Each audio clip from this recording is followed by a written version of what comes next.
55 वर्षीय कलयुगी मामा ने 21 वर्षीय भांजी से धोखे से रचाया निकाह। चित्तौड़गढ़ के बस्सी थाना कस्बे में मामा भांजी के रिश्ते को कलंकित करते हुए एक कलयुगी मामा ने अपनी ही भांजी से धोखे से निकाह कर लिया। पीड़ित युवती ने बताया कि दूर के रिश्ते में मामा लगने वाले करीब 55 साल के अनवर खान पठान ने 25 जुलाई 2018 को युवती और उसकी मां को डरा धमकाकर उससे निकाहनामे पर हस्ताक्षर करा लिए। उस वक्त घर पर पीड़िता व उसकी मां के अलावा कोई नहीं था। तब से मामा निकाहनामे के जरिए पीड़िता को परेशान करने में लगा हुआ है। उसके बाद पीड़िता की कहीं भी निकाह की बात होती है तो मामा यह बोलकर रिश्ता तुड़वा देता है कि यह मेरी पत्नी है। और जब पीड़िता ने उसके मामा से तलाक लेने की बात कही तो उसने पीड़िता से 5 लाख रुपए की मांग की है।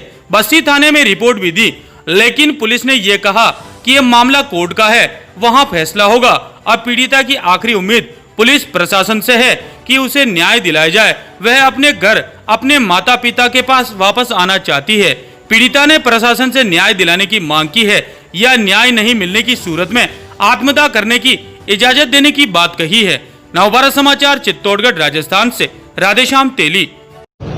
आज मैं पुलिस अधीक्षक साहब के पास अपनी फरियाद लेकर आई हूँ। मेरे दूर के रिश्ते में लगने वाले मेरे मामा ने मुझसे आज से 2 साल पहले 25 जुलाई 2018 को मुझसे ज़बरदस्ती निकाहनामा पर हस्ताक्षर ले लिए थे। उस वक्त घर पे सिर्फ मैं और मेरी मम्मी अकेले थे।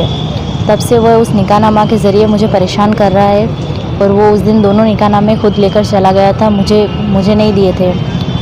और अब वो मुझे अपने साथ शारीरिक संबंध बनाने के लिए परेशान कर रहा है और मैं उसके साथ जाना नहीं चाहती, क्योंकि उनके बच्चों की उम्र भी मुझसे बड़ी है और मैं उनके साथ किसी भी तरह का कोई रिश्ता नहीं रखना चाहती और अब मैं उनसे अलग होना चाहती हूँ। मैंने तलाक के लिए कहा तो उन्होंने ये कह दिया कि मुझे 5 लाख रुपए देने होंगे तभी मैं तुझे तलाक दूंगा।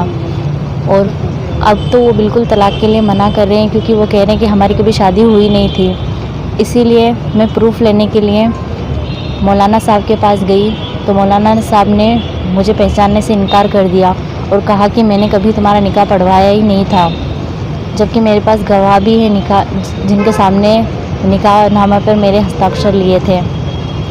अब मेरी आखिरी उम्मीद पुलिस प्रशासन से है।